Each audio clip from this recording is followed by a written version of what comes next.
morning, everybody. It's Jody from SeaWorld's rescue team, and happy National Zookeepers Week. We're so excited to be celebrating Zookeepers Week with all the zookeepers in the nation.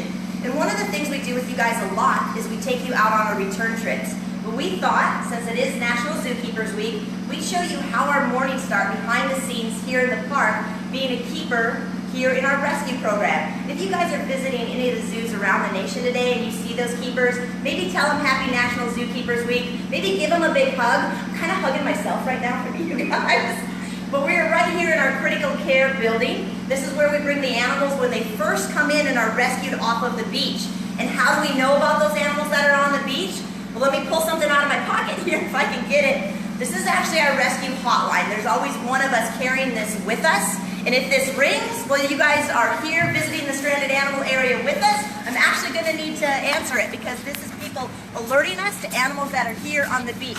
Hi, George. Morning.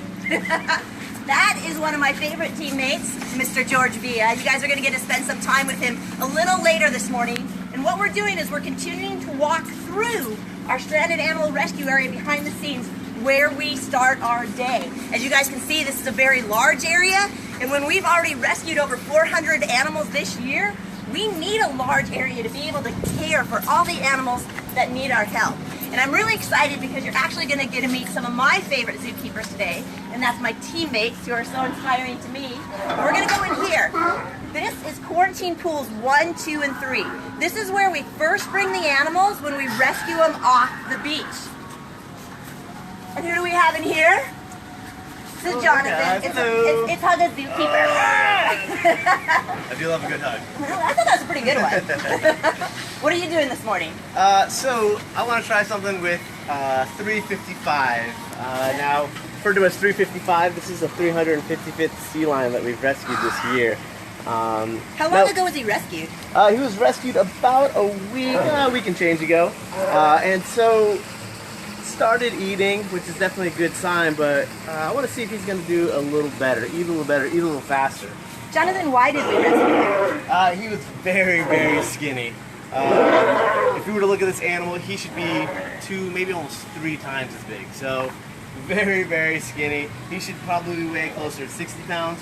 Right now he's closer to about 20, 25 pounds. It looks like people are already excited to hear what you're talking about. They have a question for you. So team, Fan Kelly said, thank you for taking care of the sick and injured animals. Oh, well, thank you. You know, it's what we do every day. And this is going to be really fun. So whenever they first come in, a lot of times they're not eating. They haven't eaten in a while. We want to get them back to the point where they can start eating. So what we do, we're going to go through that rehabilitation process. We're going to stabilize them at first, then we're going to see if they can eat. Sometimes we're just going to offer them some food right away, some fish right away. If that doesn't help, what we can do is offer live fish.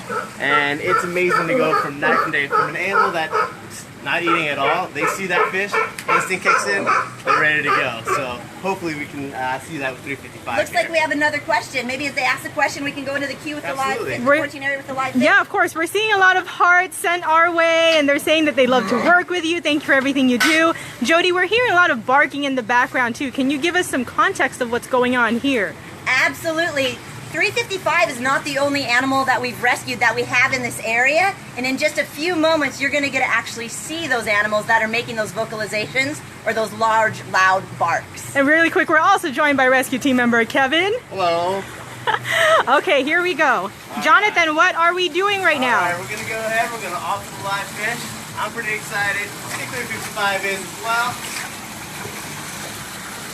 Jonathan, why is it so important for 355 to learn how to go after live fish? Well, you know, we want to make sure that he's ready to go out in that natural habitat. So we can get him through the rehabilitation process, but really it's more important that he can take care of himself once he gets back out into the ocean. So he's doing a pretty good job, just kind of eyeing them, and then he's going to line them up and change. There you go. He's got a lot of options right now, so he's trying to pick the best one. Kind of hanging out at the bottom, meeny, miny, that guy, maybe that guy. What kind of questions do we have for Jonathan? It looks like people have a lot of questions for you. Yep, we have a question from Fan Jeffrey. And fans, really quick, while we are doing this broadcast, if you have any questions while we are here with the rescue team, go ahead and send them our way and we'll get them answered for you. So question from Fan Jeffrey, Jonathan, is do you swim with them? Absolutely not. So these animals are wild animals. Just as you would not approach a wild sea lion out in its natural habitat, we don't do that once they're here. The entire purpose of our rescue program is to rescue, rehabilitate, and then return out to the natural environment. Now, Jody, fan Janine is asking, do we give them names? Well, you know what? We normally don't give them names. You heard Jonathan refer to him as 355, and a lot of times we have between 100 and 300 animals on site, and that's the best way for us to communicate with each other and the veterinarian team about which specific animal we're speaking to. But I'm not going to lie, every once in a while we have some that endear themselves to our hearts, and they get a little special name every now and again. But I want to introduce you guys. Thank you so much, Jonathan. Absolutely. This looks very promising. Thanks, guys.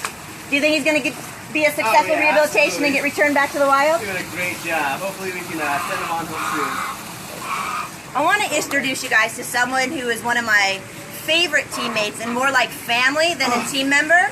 You guys saw him a little earlier. This is Kevin. And you guys have to send him all kinds of fun emojis for me. And I'm going to give him the Zookeeper Week hug. Kevin's been doing this for over 30 years. He was a mentor of mine. I think every top 5 rescue you've been a part of for me. So JJ's rehabilitation in return. Sure. The dolphin we rescued out of the mud, and I thought we were gonna, lose you stuck in the mud just last December. But a lot of these guys had questions about what they were hearing in the background while Jonathan was feeding 355. What do you have to show us? How's your morning starting? Our morning starts off with feeding a lot of animals, but today we're going to talk about safety equipment. This is a great example. In addition to the little sea lions, we also get larger ones. Adult females that are about to have pups, or they get entangled with fishing line or swallow fishing hooks or other kinds of things. So we get them all shapes and sizes.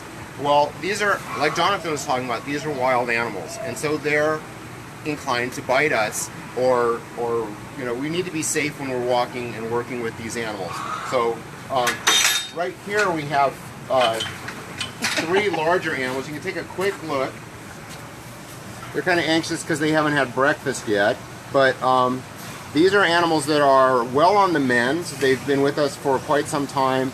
We're just trying to put some more weight on them, maybe finish up some veterinary concerns, and soon they will be returned back out in the ocean. How much does an animal like this weigh, Kevin? If we're going to rescue an animal like this off the beach, what are we talking about in pounds? We're talking, these sea lions here are 140, 160, 180 pounds. Sometimes the males are 2 or 3 times that much. It just depends on the age and the time of year. We tend to get a lot of these things, they're seasonal.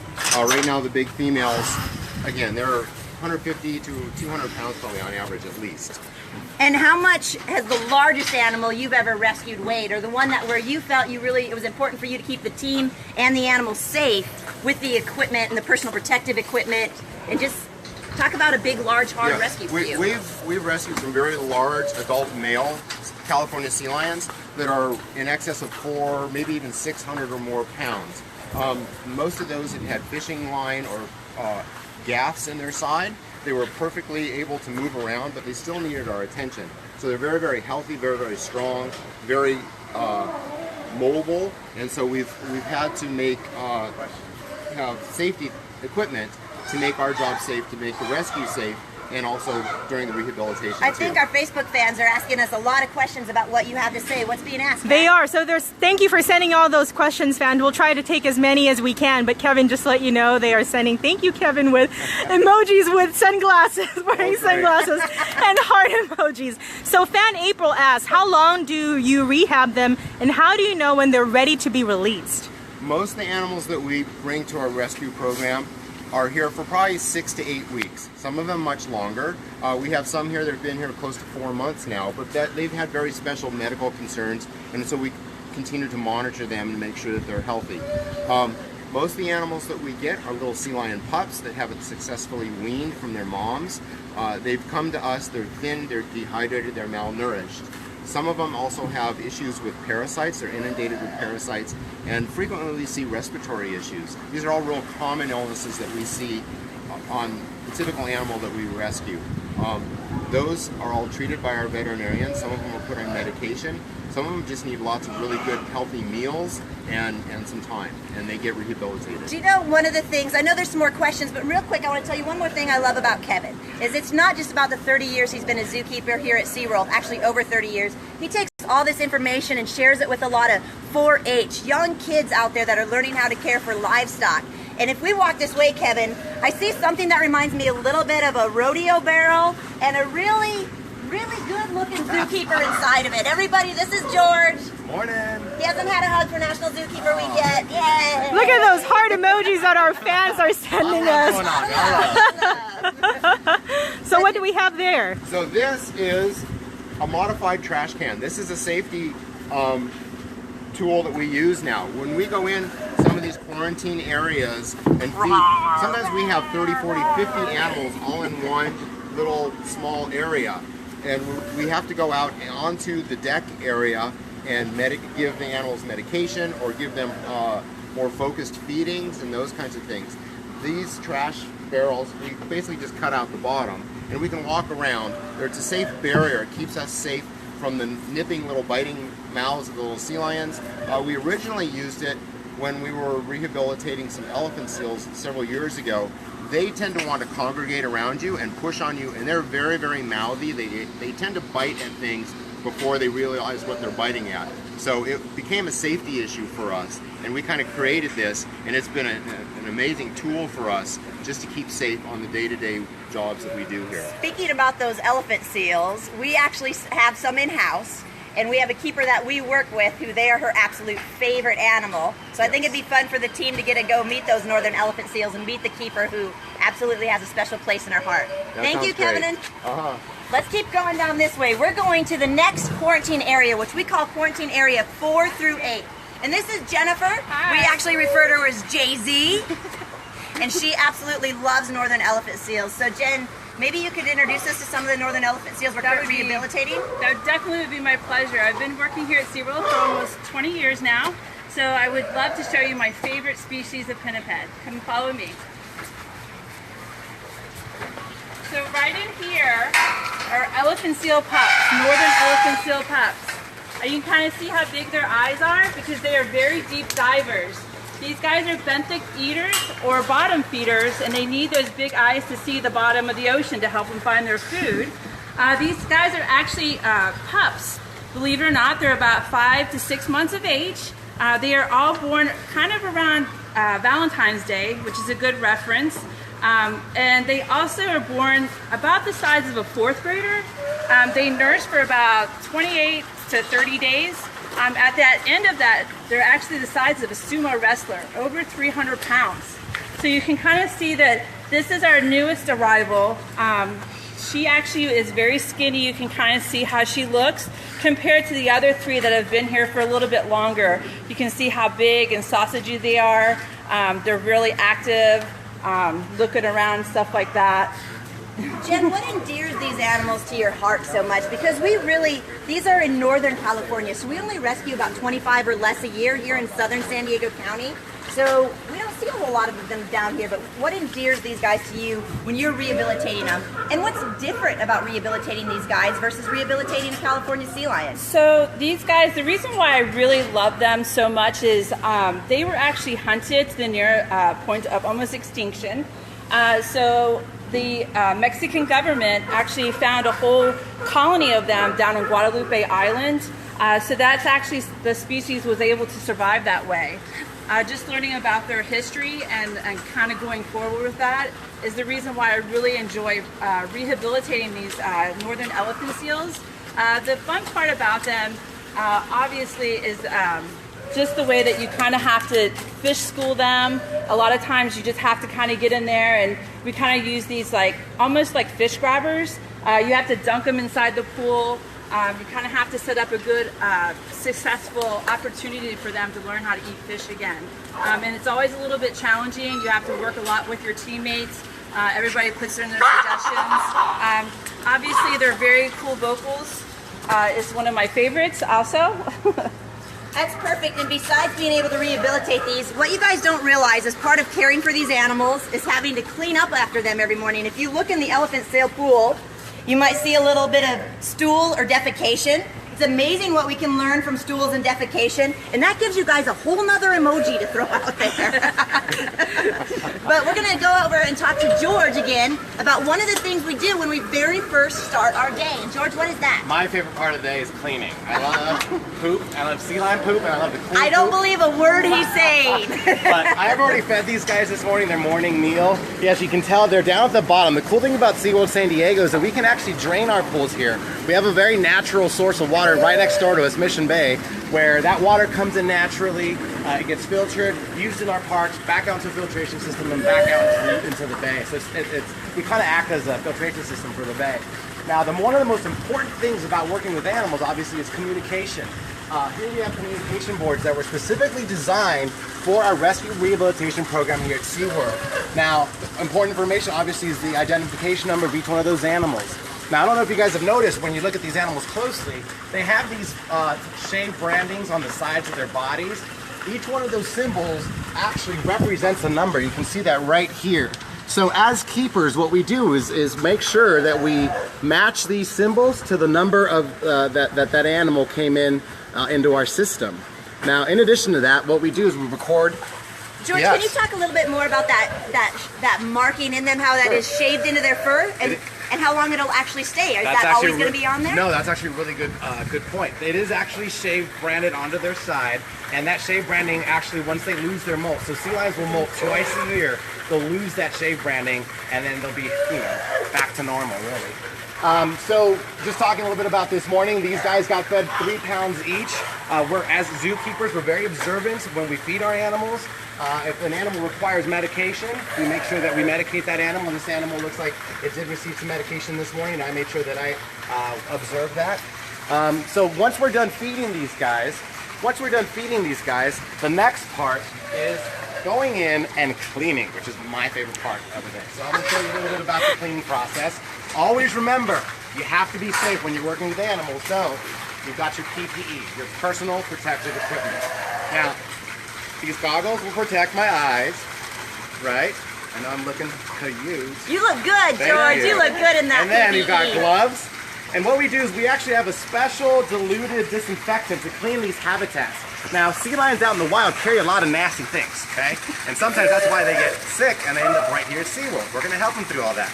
So we just want to make sure that they don't transfer that stuff amongst each other. So cleaning is the most important part. Now let me show you this.